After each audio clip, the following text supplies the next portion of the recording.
तो ये जितने भी क्वेश्चंस हम लोग डिस्कस करने वाले हैं, ये सारे पीवाईक्यूज है, यानी पहले आए हुए हैं पिछले कुछ सालों में टीचिंग एप्टीट्यूड में। लेकिन ऐसा नहीं होता है कि जो क्वेश्चंस इसमें पहले आ चुके हैं वो रिपीट होते हैं। हाँ, लेकिन कॉन्सेप्ट जरूर रिपीट होता है या उससे मिलते जुलते आसपास के क्वेश्चंस आप लोगों को देखने को मिलते हैं। ठीक है, तो हम लोग डिस्कस करके ये समझने की कोशिश करेंगे कि टीचिंग एप्टीट्यूड के क्वेश्चन का पैटर्न कैसा रहता है। ठीक है, तो हम लोग स्टार्ट करते हैं, एक एक करके देख लेते हैं। तो सबसे पहले जो हमारा क्वेश्चन है वो है, which of the following is a game based platform used in educational institutions to create quizzes, conversations and surveys. मतलब कि निम्नलिखित में से एक गेम आधारित मंच है जिसका उपयोग शैक्षिक संस्थानों में क्विज, वार्तालाप और सर्वेक्षण बनाने के लिए किया जाता है। ठीक है, तो जैसे यहाँ पे अलग अलग चीजें आपको दी है, क्लास क्राफ्ट है, पेडलेट है, गूगल क्लासरूम है, लेकिन हम देख पा रहे हैं कि इसका डी सही आंसर है, यानी कहूत सही आंसर है। ठीक है, तो क्या पूछा था आपको, इस तरह से ही अलग अलग टाइप के क्वेश्चंस आते हैं। जैसा हमारा ये वाला क्वेश्चन है, तो ऐसे क्वेश्चन एक दो बार ही आते हैं, थोड़े घुमा फिरा के ये लोग पूछ लेते हैं, फिर ये बार बार रिपीट नहीं होते हैं, क्योंकि ये नई नई चीजें हैं जो हमारे सिलेबस में भी कह सकते हैं कि डायरेक्टली मेंशन नहीं है, लेकिन फिर भी कई बार ऐसी चीजें पूछ ली जाती है। ठीक है, तो एक बार ये क्वेश्चन आया था, तो इसका करेक्ट आंसर हमारा ऑप्शन नंबर डी है, कहूत। यानी बिल्कुल ऐसी चीजें आप लोगों को पूछ ली जाती है जो हमें ऐसे लगता है कि हमने कभी पढ़ी भी नहीं है। ठीक है, नेक्स्ट हम लोग देख लेते हैं। नेक्स्ट क्वेश्चन है, which of the following is the technique to provide right kind of support in right amount at right time to increase child's competence? निम्नलिखित में से कौन सी बच्चे की क्षमता बढ़ाने के लिए सही समय पर, सही मात्रा में, सही प्रकार की सहायता प्रदान करने की तकनीक है? जैसे हम लोगों ने पढ़ा था कि कुछ चीजें होते हैं जो बच्चों को मतलब हम लोग थोड़ा बहुत उनको गाइड करते हैं, लेकिन जब वो पूरे इंडिपेंडेंट हो जाते हैं तो हम लोग अपना सपोर्ट हटा लेते हैं, क्योंकि वो लोग चीजें खुद से ही समझने लगते हैं। वही ये पूछा गया है, तो उसको स्कैफोल्डिंग बोला जाता है, यानी मचान बोला जाता है। ठीक है, तो ये आपको स्कैफोल्डिंग याद रखना है। ये एक प्रकार की डेफिनेशन हो गई। अब आपको अगली बार ऐसा भी पूछा जा सकता है, घुमा के, बिल्कुल सेम क्वेश्चन तो नहीं आएगा, थोड़ा घुमा के पूछा जा सकता है कि आपको बोला जा सकता है कि निम्नलिखित मैसेज के फोल्डिंग क्या होता है, आपको तीन चार स्टेटमेंट्स वो लोग दे दे, फिर आप लोगों को पूछे कि इनमें से क्या सही है। तो आपको ये याद होना चाहिए कि स्कैफोल्डिंग एक ऐसी तकनीक है जिसमें हम लोग बच्चे की क्षमता को बढ़ाने के लिए कुछ कुछ उनकी सहायता करते हैं। ठीक है, सही समय पर करते हैं और सही मात्रा में करते हैं। ठीक है, तो इसको हमारा बोला जाता है स्कैफोल्डिंग, यानी मचान।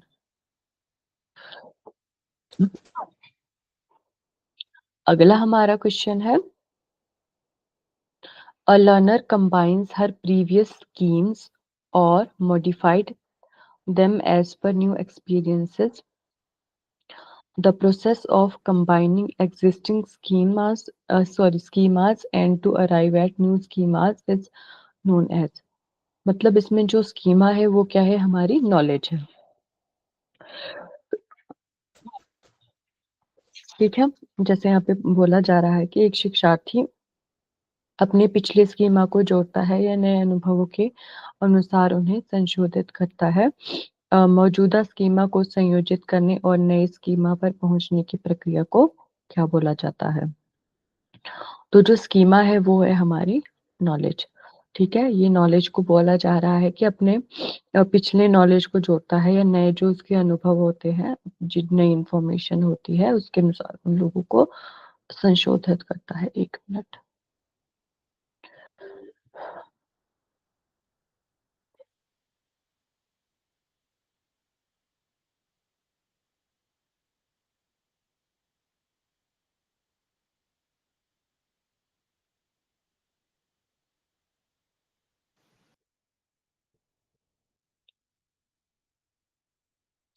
स्कीमा क्या है यहाँ पे? स्कीमा यहाँ पे नॉलेज है। ठीक है, स्कीमा एक ऐसा वर्ड दे दिया गया है जो आप लोगों को या मुझे भी ऐसे पहली बार में देखो तो मुझे नहीं समझ आया कि स्कीमा किसको बोला जा रहा है। तो स्कीमा यहाँ पे नॉलेज है कि ठीक है, कि पिछली नॉलेज को भी जोड़ता है और जब उसके नए एक्सपीरियंसेस होते हैं उनको उसके अनुसार उनको संशोधित करते हैं, क्योंकि कुछ चीजें जो हमें पहले क्या पता वो अच्छे से पता ना हो या कुछ चीज उसमें अपडेट हो जाए, तो जैसे जैसे हमारी इंफॉर्मेशन बढ़ती जाती है हम अपनी नॉलेज को अपने ज्ञान को अपडेट करते रहते हैं। ठीक है, मौजूदा स्कीमा को संयोजित करके और नई स्कीमा पर पहुंचने की प्रक्रिया को क्या बोला जाता है। ठीक है, मतलब जो आपके पास हाँ जी, कोई कुछ मैम बोल। ऐसे वर्ड्स वर्ड्स हैं जो जोड़ दिए जाते हैं क्या, कि दूसरे शब्द के बराबर में शब्द दे दिए जाते हैं? हाँ जी, ऐसे जोड़ दिए जाते हैं। ये बेसिकली इसलिए होते हैं ताकि बच्चे थोड़े से कंफ्यूज हो जाएं, इसलिए ये जोड़ दिए जाते हैं। देखो अगर यहाँ पे नॉलेज दिया गया होता तो ये बहुत इजी क्वेश्चन हो जाता, या ज्ञान दे दिया गया होता कि शिक्षार्थी अपने पिछले ज्ञान को जोड़ता है और नए अनुभव के आधार पर उनको संशोधित करता है। ठीक है, तो आपको थोड़ा ये याद रख लेना है, एकोमोडेशन यानी उसको समायोजन बोला जाता है। जब उसका जो मौजूदा ज्ञान है उसमें वो नए संशोधित ज्ञान को जोड़ता है तो उसको समायोजन बोला जाता है। ठीक है, और ये आपका जो क्वेश्चन है ये एक प्रकार की इसकी डेफिनेशन है। ठीक है, तो इसको आपको ध्यान में रखना है। तो इसका हमारा ऑप्शन यही करेक्ट है, एकोमोडेशन यानी समायोजन इसको बोला जाता है। देखो इसके मिलते जुलते ही लगभग शब्द आपको दिए गए हैं, जैसे असिमिलेशन है, एडेप्टेशन है या इक्विलिब्रियम है। ठीक है, लेकिन इसको बोला जाता है समायोजन। तो ऐसी ऐसी कुछ चीजें जो है ना वो आपको याद ही करनी पड़ेंगी कि समायोजन ही ऐसी चीज है जिसमें आप अपने प्रीवियस ज्ञान में अपने नए ज्ञान को जोड़ते हो। ठीक है, फिर आगे स्टेटमेंट वाला हमारा क्वेश्चन है। इसमें पहली स्टेटमेंट दी गई है, Padlet is a game-based platform used in educational institutions to create quizzes, conversations and surveys. मतलब जो पैडलेट है वो गेम आधारित ऐसा प्लेटफॉर्म है जिसका उपयोग शैक्षणिक संस्थानों में क्विज, वार्तालाप और सर्वेक्षण के लिए किया जाता है। तो जो हमारा सबसे पहला क्वेश्चन था वो वही था, क्योंकि जो भी वहां पे क्वेश्चन पूछा गया था उसमें यही पूछा गया था कि ऐसा क्या हमारा गेम आधारित प्लेटफॉर्म है। तो वो पेडलेट नहीं था, वो कहूत था। ठीक है, तो हमारा पहला जो स्टेटमेंट है वो गलत हो जाएगा। इस तरह से घुमा दिए जाते हैं क्वेश्चंस। ठीक है, एग्जैक्टली सेम क्वेश्चन तो कभी भी रिपीट नहीं होता है, लेकिन ऐसे घुमा के क्वेश्चंस पूछे जाते हैं। तो पहला तो हमारा गलत हो गया क्योंकि हमने पहला ही प्रश्न देखा था कि वो कहूत है ऐसा जो गेम आधारित प्लेटफॉर्म है। ठीक है, अब दूसरा हम लोग देखते हैं, Seesaw is an app based platform that allows students to work together on text, PDF, drawings, videos etcetera. कि सीसॉ एक ऐप आधारित प्लेटफॉर्म है जो छात्रों को टेक्स्ट, पीडीएफ, ड्राइंग, वीडियो आदि पर एक साथ काम करने की अनुमति देता है। तो ये बिल्कुल सही है। तो आपको अगली बार क्वेश्चन कैसा आ सकता है कि आपको बोल दिया जाएगा कि ऐसा क्या आपका ऐप लिस्ट बेस्ड प्लेटफॉर्म है जो ये चीजें करने की अनुमति देता है, तो अलग अलग ऑप्शंस आएंगे तो वो आपका सीसॉ होगा। इस टाइप से भी क्वेश्चंस कई बार घुमा लिए जाते हैं। तो पहला दूसरा हमारा सही है, पहला गलत है। ठीक है, तो कुछ कुछ चीजें हैं जो आपको ध्यान में रखनी पड़ेगी, क्योंकि जैसे जैसे आप पीवाई क्यूज लगाओगे आपको समझ आएगा कि हमारा जो एग्जाम का लेवल काफी बढ़ चुका है। अब बहुत इजी क्वेश्चंस नहीं आते हैं, अब बिल्कुल दिमाग घुमा देने वाले क्वेश्चंस आते हैं। ठीक है, फिर अगला हमारा क्वेश्चन है, imagine that you have been asked to create a short animated video related to your subject matter. Which of the following software would you choose? मतलब कि आपसे पूछा गया है कि आपको ऐसी कल्पना करनी है कि आपके विषय से संबंधित आपको एक लघु एनिमेटेड वीडियो बनाने के लिए बोला गया है। ठीक है, तो आप कौन से सॉफ्टवेयर को चुनेंगे? अब आपसे सॉफ्टवेयर से रिलेटेड क्वेश्चन पूछा गया है। ठीक है, तो इसका पहला और तीसरा सही है, यानी प्लोटेगन और हमारा एनीमेकर। ठीक है, कहूत नहीं होगा, हमने इसका देख लिया है। ये एक ऐसा मंच है जहाँ पे आप क्विज़िज़ के माध्यम से अलग-अलग चीज़ों के माध्यम से पढ़ते हो। अब ये बुक क्रिएटर है, अब नाम से समझ आ रहा है बुक क्रिएटर है, तो ऐसा कोई होगा नहीं कि मतलब आपको कोई एनिमेटेड वीडियो इस पे बनानी होगी, ऐसी कुछ भी चीजें बनानी होगी। तो जैसे आप लोगों को कहूत का आपको पता था, तो आपके दो ऑप्शंस कट हो रहे थे, ऑप्शन बी और ऑप्शन डी।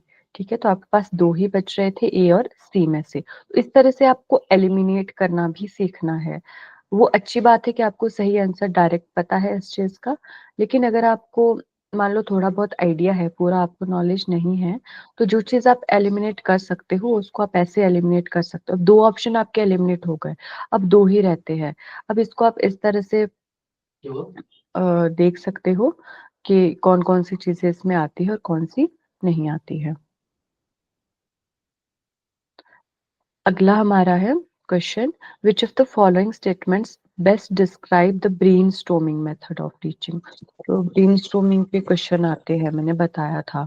ठीक है, तो आपको जो आपकी विचार मंथन पद्धति है उसके बारे में पूछा गया है। ठीक है, बेस्ट डिस्क्राइब यानी सबसे अच्छा वर्णन कौन करता है। आपको ऑप्शंस ऐसे ही मिलेंगे जो आपको चार में से दो ऐसे लगेंगे कि ये तो बिल्कुल दोनों ही सही है, लेकिन आपको बेस्ट ढूंढना है। ऐसी कुछ कुछ छोटी छोटी ट्रिक्स होती है। ठीक, तो इसमें तो ऑप्शन ए सही है, production of a large number of ideas, कि बड़ी संख्या में विचारों का उत्पादन। कि ब्रेनस्टॉर्मिंग में क्या होता था कि आपको कोई एक टॉपिक दे दिया जाता था। ठीक है, तो आपके जितने भी उससे संबंधित आपके मन में विचार आ रहे हैं वो सब आपको बताने होते थे। ठीक है, और क्या क्या इसमें बोला गया था, ऑप्शन हम लोग देखते हैं। Small step presentation with feedback provided, कि फीडबैक के साथ एक छोटा प्रस्तुतिकरण, या कंटेंट डिलीवरी इन ल्यूसिड लैंग्वेज, स्पष्ट भाषा में सामग्री का वितरण। Theme based interaction among participants, प्रतिभागियों के बीच थीम आधारित बातचीत। तो कुछ कुछ जैसे मैंने आपको ब्रेनस्टॉर्मिंग का एक कीवर्ड बताया था, स्पॉन्टेनिटी, कि एकदम से बहुत बहुत सारे विचार जो आते हैं या एकदम से जो पहले विचार हमारे मन में आते हैं उन सबको हम लोगों को कलेक्ट करना होता है, उसमें से जो सबसे बेस्ट होते हैं उसको अलग करके उस चीज का हमारे पास उस टॉपिक से रिलेटेड हमारे पास इंफॉर्मेशन आती है। तो विचार मंथन की पद्धति वही है हमारी, बड़ी संख्या में विचारों का उत्पादन। तो इसका भी आपको पता होना चाहिए, ये हमने पढ़ा हुआ है ब्रेनस्टॉर्मिंग।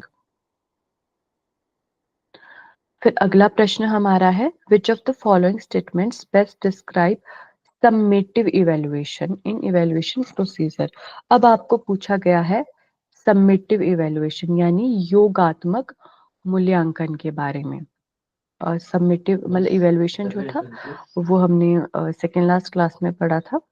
इसके बारे में देखते हैं, इसका ऑप्शन बी करेक्ट है। A teacher awards grades to the students after having transacted the course work, एक शिक्षक पाठ्यक्रम कार्य पूरा करने के बाद छात्रों को ग्रेड प्रदान करता है।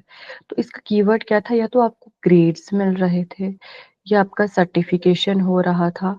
इस टाइप की जो भी इवेल्युएशन थी वो सबमिटिव थी, क्योंकि सबसे लास्ट में हमारी होती है। ठीक है, अगर हम इसके और ऑप्शंस देखें तो क्या दिए गए हैं, the teacher clarifies the doubts of the students in the class itself. अब ये जो सबमिटिव है वो क्लास में नहीं होती है। क्लास में हम जो भी आपको क्वेश्चन पूछते हैं, जो भी आपका इवैल्यूएशन लेते हैं, वो या तो फॉर्मेटिव होता है या डायग्नोस्टिक होता है। चार प्रकार का जो हमने इस टाइप में पढ़ा था, पहला प्लेसमेंट था जो पहले हो जाता है, जैसे आपके एंट्रेंस एग्जाम होते हैं। जो फॉर्मेटिव और डायग्नोस्टिक है वो आपका बिल्कुल कोर्स के बीच में कभी भी हो जाता है, लेकिन और जो सबमिटिव होता है वो लास्ट में होता है। ठीक है, तो ये भी हमारा इस तरह से कैंसिल हो गया। अब सी क्या है, during interaction with students in the classroom the teacher provides feedback. अब ये भी क्लासरूम के अंदर ही हो रहा है, तो ये भी नहीं होता है। अगर आपको सबमिटिव का पता है कि बिल्कुल लास्ट में होता है तो आप दो ऑप्शन तो वैसे ही इससे निकाल दोगे। फिर डी है, the learners motivation is raised by the teacher through a question answer session during feedback, के फीडबैक के दौरान प्रश्न उत्तर के माध्यम से शिक्षक द्वारा जो शिक्षार्थियों की प्रेरणा बढ़ाई जाती है। तो क्वेश्चन आंसर जो सेशन होगा वो आपका या तो क्लासरूम में होगा, या वो इसलिए होगा कि आपका नॉलेज चेक करने के लिए हम लोग बीच बीच में देखेंगे कि आप जो भी हमने पढ़ाया है वो समझे हो कि नहीं। तो ये भी नहीं होगा क्योंकि ये भी हमारा क्लास के बीच में होता है। तो अगर आपको एक कीवर्ड पता होता ना कि ग्रेड्स देने के लिए ये आता है, तो आप बिल्कुल इसको अच्छे से टिक कर सकते हो। तो कुछ कुछ कीवर्ड्स भी आपको याद रखने पड़ेंगे किसी भी टॉपिक से रिलेटेड। ठीक है, जैसे मैंने इसमें समझा दिया, प्लेसमेंट बिल्कुल पहले होता है हमारा, डायग्नोस्टिक और फॉर्मेटिव बीच में होता है, कोर्स किसी भी जो भी आपका कोर्स होता है, और सबमिटिव बिल्कुल एंड में होता है, लास्ट में होता है। अब अगला प्रश्न है, स्टेटमेंट वाला ही है, GSAT-30 satellite is used by Swayam Prabha for the program telecast on the DTH channel. अब यहाँ पे उपग्रह दिया गया है GSAT-30 का उपयोग करके स्वयं प्रभा द्वारा DTH चैनलों पर प्रसारित होने वाले कार्यक्रमों के लिए इसका उपयोग किया जाता है। ठीक है, अब इसमें क्या घुमाया गया है, जो सैटेलाइट है वो GSAT-15 है, GSAT-30 नहीं है, तो आपको पूरी सैटेलाइट याद भी रखनी है। ऐसा नहीं है आपने GSAT ही याद रखा, आगे नंबर याद नहीं रखा, तो अगर किसी को नंबर नहीं पता होता तो ये गलत कर देते, तो इसलिए हमारा पहला गलत हो जाएगा। आपको एक एक वर्ड देखना है स्टेटमेंट का, क्वेश्चन को पूरे ध्यान से देखना है, क्वेश्चन को भी और ऑप्शंस को भी। अब दूसरा क्या है, the programs of Swayam Prabha are available on 24/7 basis, तो स्वयं प्रभा के कार्यक्रम 24 घंटे सातों दिन के आधार पर उपलब्ध है, तो ये बिल्कुल सही है। आपको जो हर दिन होता है वो 4 घंटे का नया कंटेंट मिलता है, जिसको 5 बार रिपीट किया जाता है, वो पूरे दिन चलता रहता है। यानी 24 घंटे आपके पूरे हो गए, 4 बार नया कंटेंट आया, 5 बार रिपीट किया, 5 बार रिपीट किया, वो 20 हो गया, और जो बाकी के 4 घंटे बचे उसमें आपका नया कंटेंट आता है। तो बिल्कुल ये 24 घंटे और सातों दिनों के आधार पर उपलब्ध है। लेकिन जो आपको सैटेलाइट बोला गया था वो हमारा GSAT-15 था, GSAT-30 नहीं था। ठीक है, तो ऑप्शन डी इसका करेक्ट है। इस तरह से आपको छोटी छोटी चीजें भी देख लेनी है और क्वेश्चन को ध्यान से पढ़ना है। अगला है, which period of learning shows no improvement in learning curve, सीखने की किस अवधि में सीखने की अवस्था में कोई सुधार नहीं दिखता है। तो ये जो एक टॉपिक है ये मैंने आपको नहीं कराया है। ठीक है, तो अगर आप इसको, ये छोटा सा टॉपिक है, बहुत बड़ा नहीं है, अगर आप लोग इसको सर्च करोगे यूट्यूब पे तो आपको बहुत सारी वीडियोस मिल जाएगी, तो वहां से आप लोग इसको क्लियर कर लेना। इसका ऑप्शन सी हमारा करेक्ट है, प्लेट्यू। पूछा गया था कि ऐसी कौन सी अवधि होती है जिसमें सीखने की अवस्था में कोई सुधार नहीं दिखता है। तो अगर आप इसको थोड़ा कॉमन सेंस से भी देखोगे तो भी अगर सॉल्व कर सकते हो, अगर आपको ये टॉपिक पता नहीं है। जैसे पहला है इरेगुलर प्रोग्रेस, यानी अनियमित प्रगति। ठीक है, तो अनियमित प्रगति में क्या होगा कभी नहीं होगा, मतलब इरेगुलर हो रहा है, अच्छे से नहीं हो रहा है, लेकिन कुछ तो हो रहा है, तो ऑप्शन ए तो हमारा नहीं होगा। बी है स्पर्ट्स, यानी एकदम लहर आ जाना, तो लहर आ जाना या तो सीखने की लहर आ जाना, एकदम से आप ऊपर बढ़ जाओगे, तो इसमें भी ऐसा कुछ नहीं होता है कि आपका बिल्कुल कोई इम्प्रूवमेंट ही नहीं आ रही है। ठीक है, क्योंकि आपसे पूछा गया ना कि ऐसी कौन सी अवस्था है जिसमें कोई सुधार ही नहीं दिखता है, तो अनियमित प्रगति भी नहीं होगी, क्योंकि प्रगति हो रही है लेकिन अनियमित है, कभी हो रही है फिर रुक जा रही है, फिर और हो रही है, और स्पर्ट्स में तो एकदम से लहर ही आ जा रही है। ठीक है, और इनिशियल स्टेज तो बिल्कुल आरंभिक की आपकी अवस्था होती है, तो वहां तो आप शुरू कर ही रहे होते हो सीखना। प्लेट्यू होता है बिल्कुल एक ठहराव, जहाँ पे आपकी जो सीखने की स्थिति होती, अवधि होती है, अवस्था होती है, उसमें कोई सुधार नहीं दिखता, बिल्कुल स्टेबल हो जाती है। मान लो इस तरह से आप लोग सीख रहे हो, बिल्कुल वो एक स्टेबल तरीके में पहुंच चुकी है, उसमें कोई ऐसे सीधी वो हो गई है। जो इरेगुलर होगा वो किस टाइप का होगा, कभी आप ऊपर जा रहे हो, सीख रहे हो, नीचे आ रहे हो, ऐसे ऐसे ऐसे ऐसे ऐसे। और जो हमारा इनिशियल वाला है वो तो बिल्कुल शुरू की अवस्था होगी कि हमने सीखना शुरू ही किया है। और स्पर्ट्स क्या होगा, एकदम से लहर ही आ गई, एकदम से आप ऊपर ही चले गए सीखते सीखते।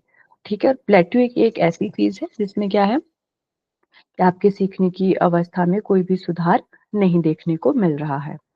अगला है हमारा क्वेश्चन, काफी बड़ा है तो बड़े ध्यान से देखेंगे। A person solve linear equations in algebra for a number of days and becomes progressively more efficient in solving linear problems. He not only becomes more accurate in his work but also solve the problem much faster. This progressive improvement in performance is a form of transfer known as. अब मतलब देखो क्या बोला गया है, कोई एक व्यक्ति है, उसने बहुत दिनों तक बीज गणित में, मैथमेटिक्स में हमारा होता है बीज गणित, उसमें उसने क्या किया है, रैखिक समीकरणों को हल किया है, और रैखिक समस्याओं को हल करने में छात्र मतलब बहुत ज्यादा कुशल वो हो जाता है, क्योंकि इतने दिनों से वो प्रैक्टिस कर रहा है तो काफी कुशल हो गया है उसमें। वह ना केवल अपने काम में बहुत सटीक हो गया है और बल्कि समस्याओं का समाधान भी बहुत तेजी से कर लेता है। ठीक है, तो प्रदर्शन में इस प्रगतिशील सुधार को स्थानांतरण का एक रूप कहा जाता है। तो उसको बोला क्या गया है, तो इसको बोला जाता है लर्निंग टू लर्न, सीखने का अधिगम इसको बोला गया है। ना इसको जनरलाइजेशन बोला जाता है, ना ट्रांसपोजिशन बोला जाता है, ना आइडेंटिफिकेशन बोला जाता है। तो ये हमारा जो जो भी चीज होता है वो होता है लर्निंग टू लर्न, या सीखने का अधिगम जो जिसको कहते हैं हम लोग। ठीक, अगला क्वेश्चन है a drawing that charts the relationship among idea is known as, मतलब एक चित्र है जो विचारों के बीच संबंधों को दर्शाता है। तो वो क्या होता है, वो कॉन्सेप्ट मैप होता है या माइंड मैप होता है। हमने पढ़ा था कि हमने मान लो एक बीच का टॉपिक लिया, मान लो हमने क्या लिया, ब्लूम्स टेक्सोनोमी लिया। ठीक है, ब्लूम्स टेक्सोनोमी लिया, उसके जो अलग अलग पार्ट्स थे उससे रिलेटेड हमने उसको ऐसे ऐसे करके लिखा। ठीक है, जो भी उससे मतलब पूरा नहीं लिखना है, बिल्कुल आपको ऐसा एक शब्द लिखना है जिससे आपका पूरा क्लियर हो जाए। ठीक है, तो इसकी जो आगे छोटी छोटी चीजें हैं वो आप इसमें ऐड करते रहोगे। इससे क्या होगा, आप चीजें सीख जाते हो, कॉन्सेप्ट का एक मैप सा आप बना लेते हो, क्योंकि मैप की तरह बिल्कुल आपको दिख रहा है। ठीक है, इससे भी रिलेटेड चीजें, तो इसको कॉन्सेप्ट मैप ही बोला जाता है या माइंड मैप बोला गया है। मतलब एक ये चित्र है जो आपके विचारों के बीच संबंधों को दर्शाता है। अब ये एक ही टॉपिक है, ये मेन टॉपिक हमारा होता है जो यहाँ पे हम लेते हैं, बीच में एक मेन टॉपिक होता है। इसके इर्द गिर्द हम इससे संबंधित जो भी चीजें होते हैं उनको लेते हैं और बिल्कुल उसको छोटे छोटे एक मैप की तरह बना लेते हैं। ये किस लिए हम बनाते हैं, अपने टॉपिक को अच्छे से समझने के लिए। ठीक है, तो ना ये हमारा डाइवर्जेंट थिंकिंग है, ना एपिसोडिक मेमोरी है, ना एम्बेडेड कॉग्निशन है। तो अगर आपको कॉन्सेप्ट मैप पता होता तो आप एकदम यही लगाते। लेकिन देखो कैसे शब्द दिए गए हैं, अगर आप डाइवर्जेंट थिंकिंग और एपिसोडिक मेमोरी हटा भी लो कि मान लो ये नहीं होगा, लेकिन दो तो आपको फिर भी लगी रहे अगर आपको पता नहीं है कॉन्सेप्ट और ये चीज क्या होती है, एक तो कॉन्सेप्ट मैप, एक एम्बेडेड कॉग्निशन। ठीक है, तो अगर आपको ये चीज क्लियर होगी तो आप डायरेक्ट वो जो क्वेश्चन है उसको सॉल्व कर पाओगे। ठीक है, ये हमने पढ़ रखा था। अगला है which of the following is not a part of quadripolar process of teaching learning process. अब ऐसा कौन सा मतलब शिक्षण अधिगम प्रक्रिया की क्वाड्री ध्रुवीय प्रक्रिया का हिस्सा नहीं है। तो जैसे हमने ट्राइपोलर देखा था, उसमें क्या था, ट्राइपोलर यानी तीन चीजें होती है, जिसमें ट्राइपोलर में हमने देखा था एक तो टीचर था, दूसरा लर्नर था और तीसरा करिकुलम था या सिलेबस था, जो भी हमारा पाठ्यक्रम है। तो क्वाड्रिपोलर में कौन सा नहीं है, अब इसको ध्यान से देखो। टीचर है वो भी होना ही चाहिए, टीचर बहुत इंपॉर्टेंट है जो पढ़ाएगा। ठीक है, दूसरा है करिकुलम यानी पाठ्यक्रम, ये भी होना ही चाहिए। अब तीन ही तो ऑप्शन दिए गए हैं, डी में तो नन ऑफ द अबव है। ठीक है, दो हमारे होंगे तो कौन सा नहीं होगा, हमारा होगा ऑप्शन सी, गवर्नमेंट हमारा कभी भी इस चीज का पार्ट नहीं होगा। क्वाड्रिपोलर में अगर हम चार चीजें लेके, पहला हमारा टीचर आएगा, दूसरा करिकुलम है, तीसरा हमारा स्टूडेंट आएगा और चौथा हमारा एनवायरमेंट आएगा। सरकार कहीं से भी नहीं आएगी, एनवायरमेंट आएगा जो हमारे आसपास का वातावरण होता है। ठीक है, ट्राइपोलर में क्या हमारा था, टीचर, स्टूडेंट और करिकुलम। क्वाड्रिपोलर में चार चीजें होती है, तो टीचर, स्टूडेंट, करिकुलम और एनवायरमेंट। ठीक है, सरकार नहीं होगा। अगला है the heutagogy model of teaching is best described as.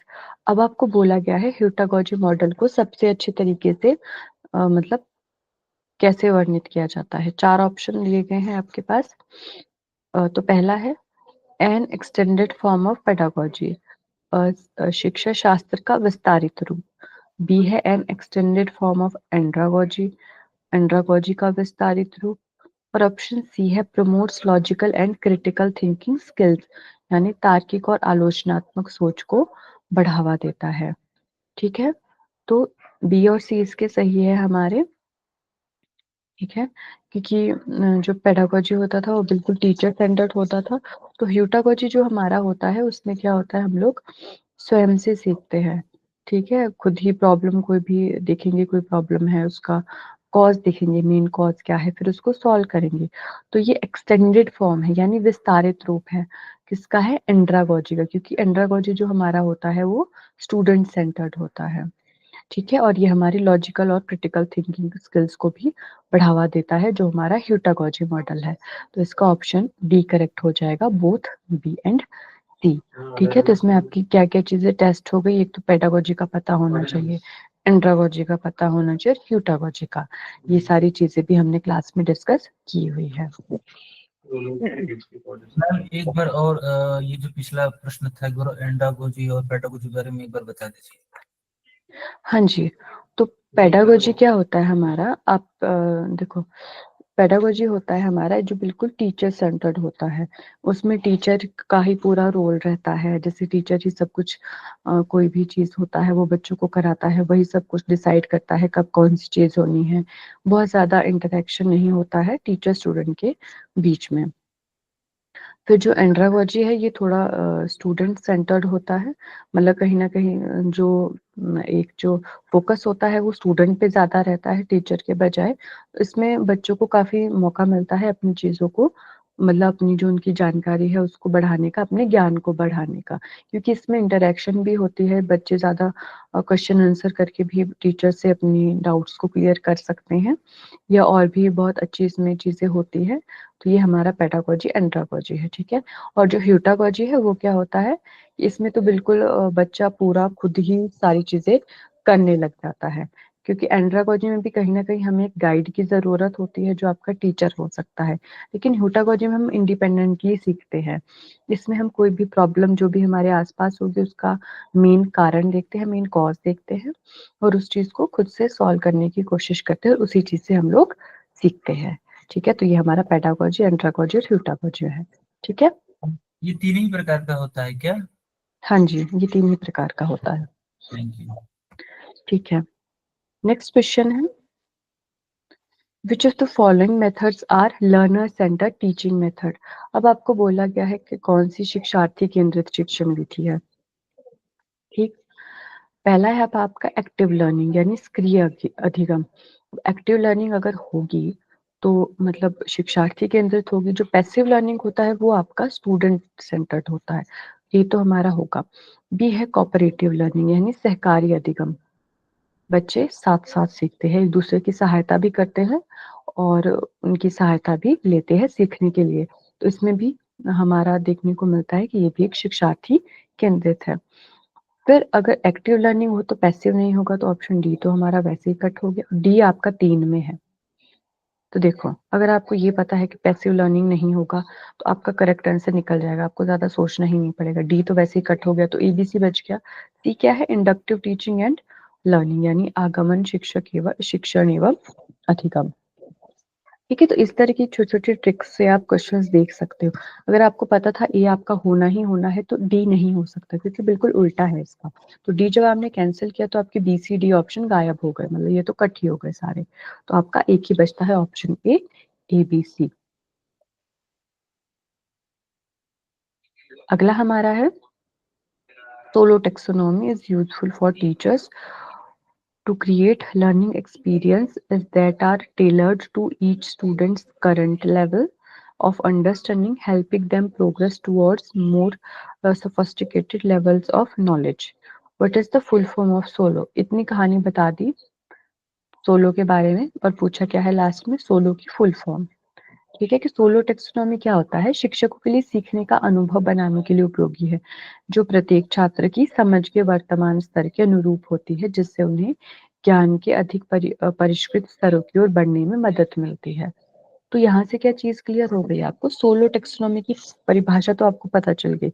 अगली बार क्या पता आपसे यही पूछ लिया जाए कि सोलो टेक्सोनॉमी होती क्या है, तो ये भी आपको पता होना चाहिए। तो इसकी फुल फॉर्म क्या है ये याद ही करनी पड़ेगी, structure of observed learning outcome. ठीक है, तो सोलो की फुल फॉर्म है structure of observed learning outcome.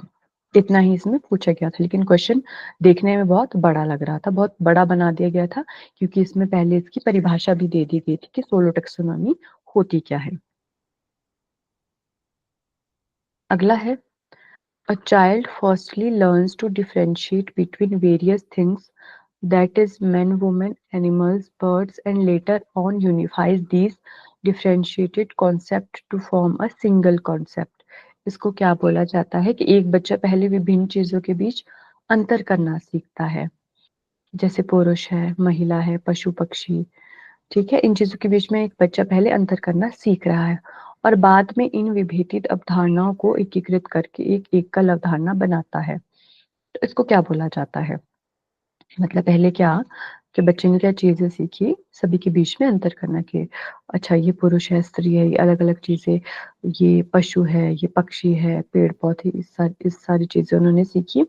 लेकिन बाद में उसको एक सिंगल कॉन्सेप्ट बनाता है, तो इसको बोला जाता है जनरलाइजेशन, यानी सामान्यीकरण।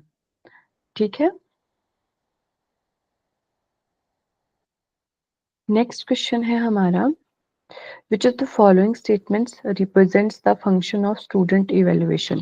अब इवेल्युएशन के बारे में आपसे पूछ लिया गया है कि निम्नलिखित में से छात्र मूल्यांकन के कार्यों का प्रतिनिधित्व क्या करता है? तो ऑप्शन ए है फैसिलिटेट्स प्लानिंग, नियोजन की सुविधा प्रदान करना। ठीक है, बी हमारे पास है रिवीजन ऑफ करिकुलम, पाठ्यक्रम का संशोधन। फिर है सी रेमिडिएशन यानी उपचार करना। डी है to access strength and weaknesses, शक्ति और कमजोरी तक पहुंचना। ये वाला टू नहीं होगा, शक्ति और कमजोरी तक पहुंचाना। एजुकेशनल डिसीजन मेकिंग, शैक्षिक निर्णय का निर्धारण करना। तो निम्नलिखित में से मूल्यांकन, मतलब मूल्यांकन में क्या क्या चीजें आ सकती है, ये मूल्यांकन क्या क्या हो सकता है? तो ये जो ऑप्शन सारे हैं, ये सारे ही हमारे सही है। ठीक है, मतलब जो आपकी प्लानिंग है, ठीक है, उसको फैसिलिटेट कर सकता है कि जब आप इवैल्यूएशन करोगे तो उसके बाद आप लोग देखोगे आगे के लिए कि आपका रिजल्ट कैसा रहा है या स्टूडेंट को क्या समझ आया है, तो आगे उसके हिसाब से आप प्लानिंग करोगे आगे के लिए कि कहाँ हम लोगों को ज्यादा काम करने की आवश्यकता है। और रिवीजन ऑफ करिकुलम, पाठ्यक्रम का संशोधन भी हो सकता है, उपचार भी आप लोग कर सकते हो जहाँ पे दिक्कतें आ रही है स्टूडेंट्स को, स्ट्रेंथ और वीकनेस का पता भी इससे चलता है। ठीक है, कि क्या आपका अच्छा पार्ट है और क्या आपकी वीकनेस है। और एजुकेशनल डिसीजन मेकिंग भी इसमें आती है हमारी इवेल्युएशन में। ठीक है, तो हमारे ये सारे ही ऑप्शंस करेक्ट है। अगला है which of the following methods of teaching will encourage indirect learning? निम्नलिखित में से कौन सी शिक्षण पद्धति अप्रत्यक्ष शिक्षण शिक्षण होगा, ये शिक्षण को प्रोत्साहित करती है? कोलैबोरेटिव प्रोजेक्ट्स यानी सहयोगात्मक जो परियोजनाएं होती है, या फिर लेक्चरिंग विद एग्जांपल्स, उदाहरण के साथ व्याख्यान देना। टीम टीचिंग, जो आप टीम के साथ, टीम होगा, ये टर्म नहीं होगा, टीम टीचिंग।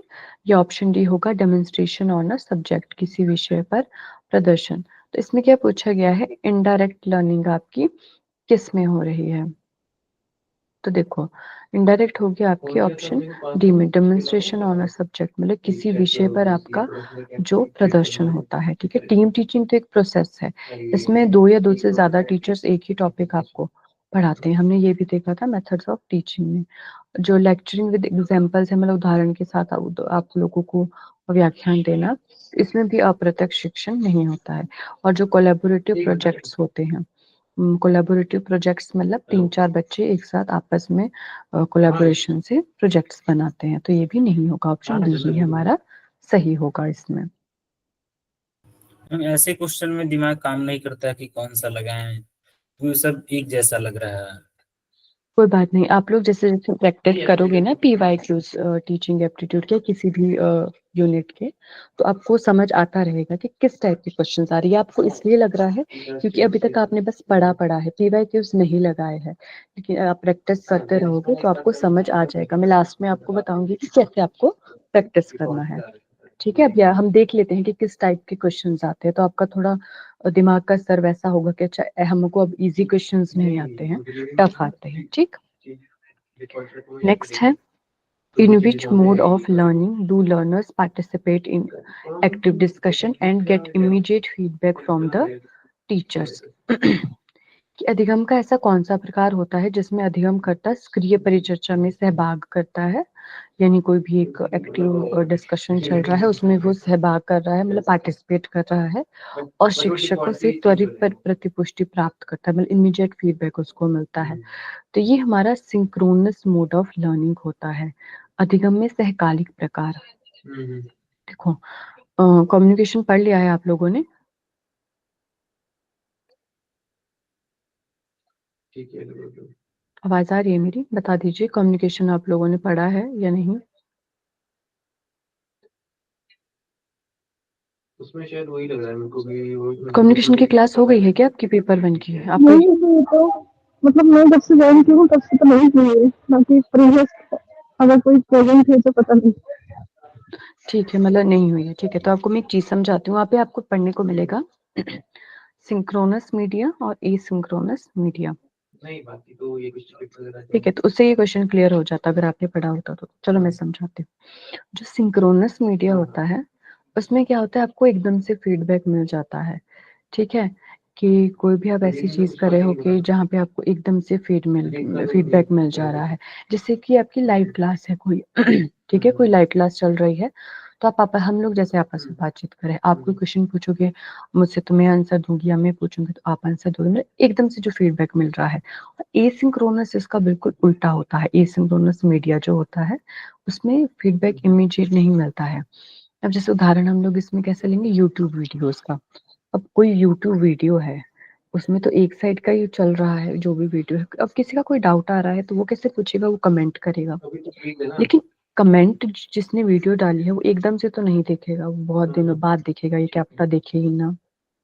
ठीक है, तो उसका जो रिस्पॉन्स मिलेगा वो बहुत लेट मिलेगा, तो वो हमारा एसिंक्रोनस का एग्जाम्पल आ जाएगा। ठीक है, सिंक्रोनस होता है इमीडिएट फीडबैक, तो ये कीवर्ड इसमें था, इमीडिएट फीडबैक मिल रहा है। ठीक है, तो यानी ए है हमारा सिंक्रोनस मोड ऑफ लर्निंग में ऐसा होता है कि आपको एकदम से ही फीडबैक मिल रहा है किसी भी चीज का। ठीक है, आप इसको कम्युनिकेशन में भी पढ़ोगे, सिंक्रोनस और एसिंक्रोनस मीडिया, ये बस उसी से मिलता जुलता ही है। अगला है which of the following is not a key behaviour in effective teaching learning. तो ये हमने पढ़ा था, की बिहेवियर्स हमने पढ़े थे टीचिंग के, और हेल्पिंग बिहेवियर्स भी हमने पढ़े थे। तो पूछा गया है कि कौन सा प्रभावी शिक्षण और अधिगमिक महत्वपूर्ण व्यवहार नहीं है। ठीक है, तो नन ऑफ द अबव आएगा, क्योंकि ये जो भी है हमारे, ये सारे हमारे की बिहेवियर्स है। Teacher task orientation, instructional variety, lesson clarity. तो इसके लिए मैंने एक ट्रिक बताई थी, लाइट्स, LIT नहीं, इसमें पूरा 100 नहीं दिखेगा क्योंकि कुछ रहते हैं ये तो। S, lights.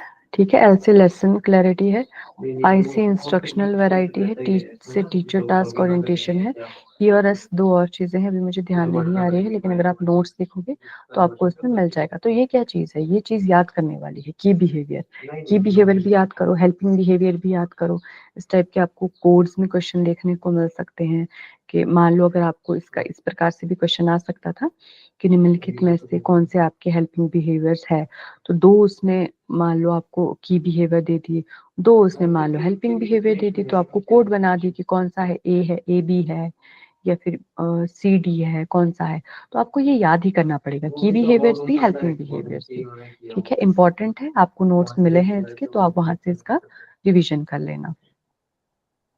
अगला है, in which level of teaching the teacher's rule is, sorry role होगा, ये रूल नहीं होगा, role is more active rather than being interactive.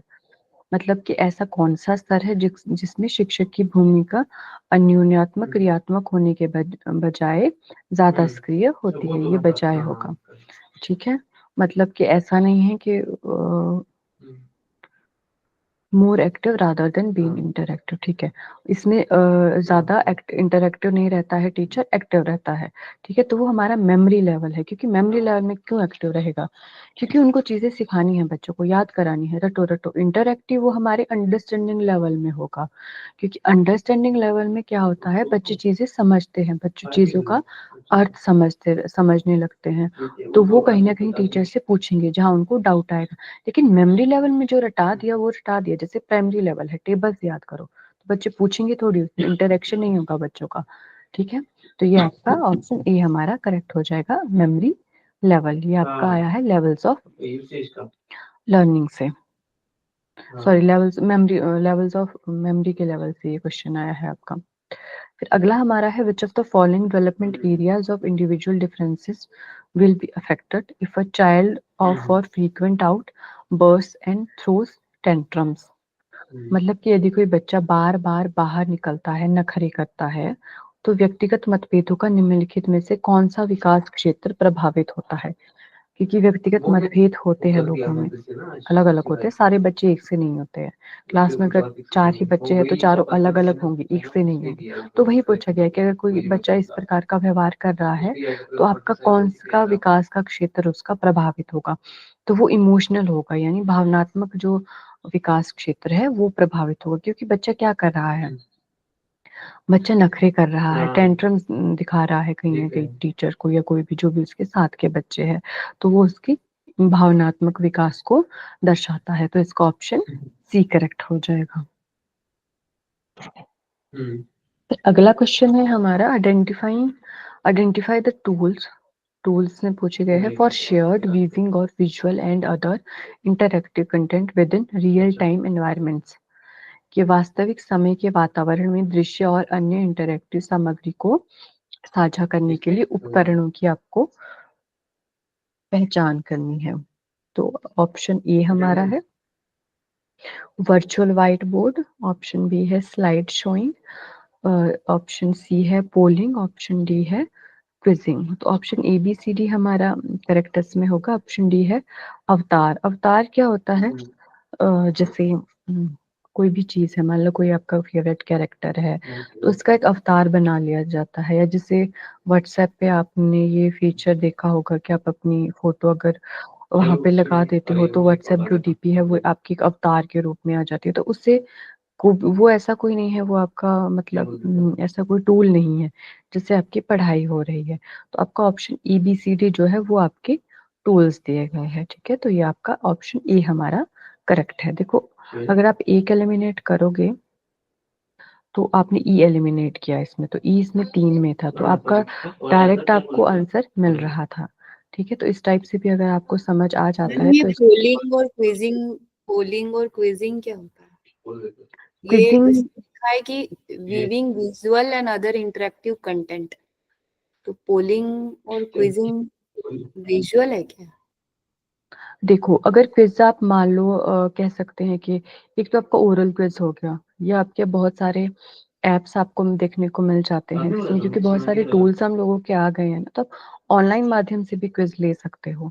ठीक है, पोलिंग के रूप में भी आप लोग पढ़ाई कर सकते हो, या आपको पोल्स के रूप में देखने को नहीं मिलता है। जैसे आपका टेलीग्राम था, वहां पे आपको क्वेश्चन आ जाते हैं तो आपको एक पोल जनरेट किया जाता है कि कौन सा मैसेज सही है, तो देखा जाता है। यूट्यूब जो वीडियोस होती है उस पर पोल आते हैं, अगर लाइव क्लास कोई चल रही है कि आपको पोल दे दिया गया ABCD कौन सा सही है, तो उसमें दिखाया जाता है कि इतने % लोगों ने सही आंसर दिया है, इतनों ने गलत दिया है, ऐसे ऐसे करके।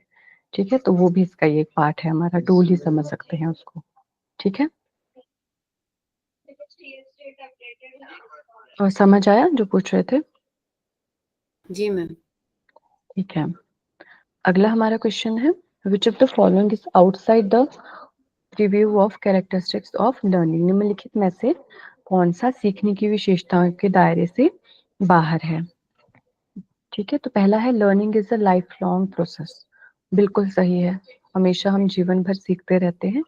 फिर सी है learning is promoted by individual need. सीखना व्यक्तिगत जरूरत से प्रेरित है। हाँ, जैसे हम लोगों को जरूरत होती है हम कहीं ना कहीं उस तरीके से भी सीखते हैं। और लर्निंग इज ट्रांसफरेबल, यानी सीखना हस्तांतरणीय है। आप इसको दूसरों को भी सिखा सकते हो जो आपने खुद सीखा है। लेकिन क्या पूछा गया था कि कौन सा सीखने की विशेषताओं के दायरे से बाहर है, मतलब कौन सा नहीं हो सकता, तो ऑप्शन बी नहीं हो सकता है कि learning is a temporary change in behaviour. Learning से टेम्परेरी चेंज नहीं, बिहेवियर में नहीं होता है, परमानेंट चेंज होता है। क्योंकि कोई चीज अगर आपने सीख ली तो वो तो आप सीख चुके हो ना, तो उससे टेम्परेरी चेंज नहीं होगा, उससे बहुत लंबे समय तक आपके अंदर एक बिहेवियर में चेंज आएगा। तो ऑप्शन बी इसका करेक्ट है। अगला है the main focus of the teacher in designing assessments should be on. कि अगर कोई टीचर है वो असेसमेंट के लिए डिजाइन कर रहा है तो उसका किस पर ध्यान होना चाहिए? एक्टिविटीज पे होना चाहिए, लर्निंग आउटकम्स पे, अटेंडेंस पे, या हिज और हर बिहेवियर पे? तो लर्निंग आउटकम्स पे। बहुत इजी क्वेश्चन है, क्योंकि असेसमेंट हम इसलिए करते हैं कि हमको समझ आए कि जो भी, जैसे भी हमने असेसमेंट किया है कि कुछ सीखने के परिणाम है वो क्या आपके होने वाले हैं। क्योंकि सबसे पहले अगर हम शुरू से बात करें, शुरुआत से पढ़ाई से, तो हम ऑब्जेक्टिव्स कुछ सेट करके रखते हैं। ठीक है, कि ये जब आपका कोर्स पूरा होगा या इतना ड्यूरेशन तक जब हम पढ़ाई करेंगे तो ये चीजें आनी चाहिए बच्चों को। तो जो बच्चों को असेसमेंट करने के लिए, इवैल्यूएशन करने के लिए हम ऐसे ही चीजें देखते हैं जिससे हमें उनके पता चले कि उनका लर्निंग आउटकम कैसा है, मतलब क्या चीजें उन्होंने सीखी है और कहाँ पे उनको दिक्कतें आ रही है। ठीक है, ये बहुत इजी क्वेश्चन था। नेक्स्ट है, which is the characteristics of formative evaluation. Formative evaluation की विशेषता पूछी गई है। ठीक है, एक एक करके देखते हैं। Evaluation occurs at the terminal point, यानी मूल्यांकन सत्रांत पर होता है।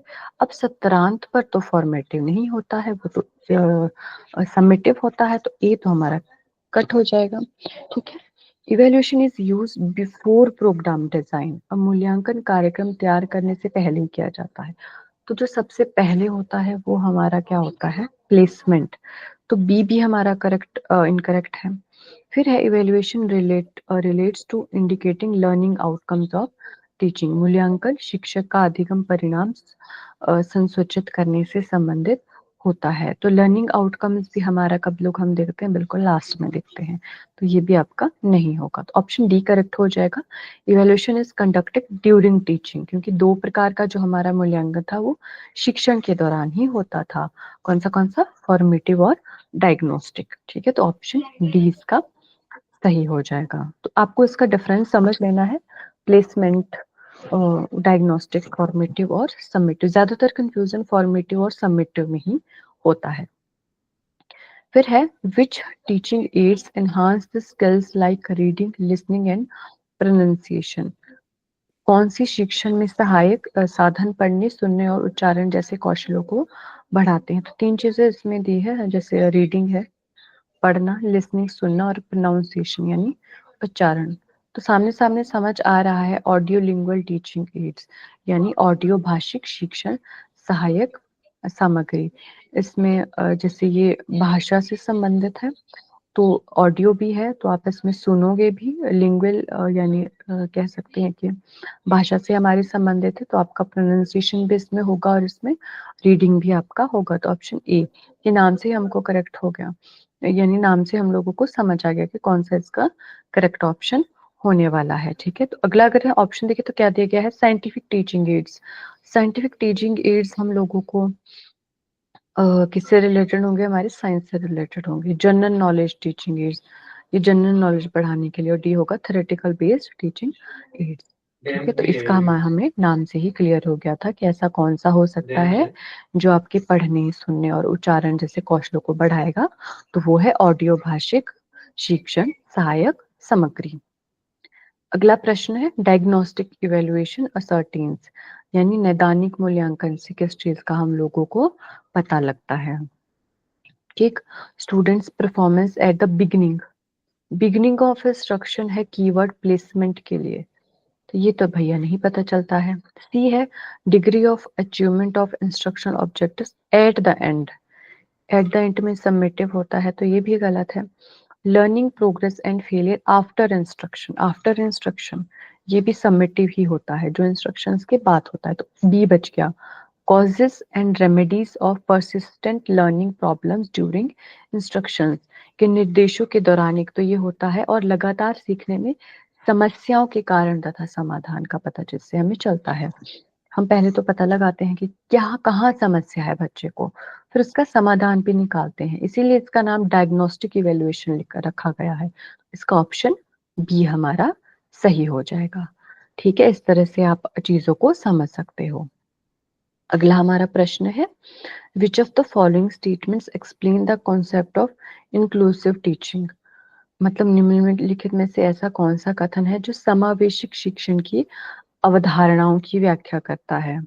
ठीक है, तो ये ऑप्शन डी हमारा सही है। इसमें teacher makes the student of different backgrounds to learn together in the same class. तो आपको ये इससे इंक्लूसिव टीचिंग का आपको कॉन्सेप्ट आपको समझ आ गया कि शिक्षक विभिन्न पृष्ठभूमि के छात्रों को एक ही कक्षा में एक साथ सीखने के लिए प्रेरित करता है।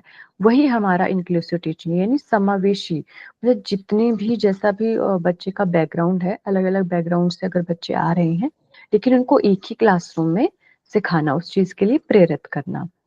ठीक, अब हमारा लास्ट क्वेश्चन है आज का।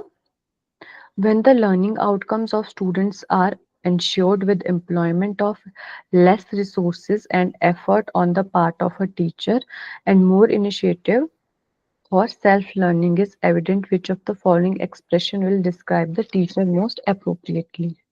तो इसमें टीचर के बारे में बोला, क्वेश्चन पूछा है, जब शिक्षकों की ओर से कम संसाधनों और प्रयासों को नियोजित करके छात्रों के अधिगम परिणाम को सुनिश्चित किया जाता है और स्वास्थ्य शिक्षक के लिए अधिक पहला स्पष्ट होता है, तो निम्नलिखित में से कौन सी अभिव्यक्ति शिक्षक की सबसे उपयोगी होती है?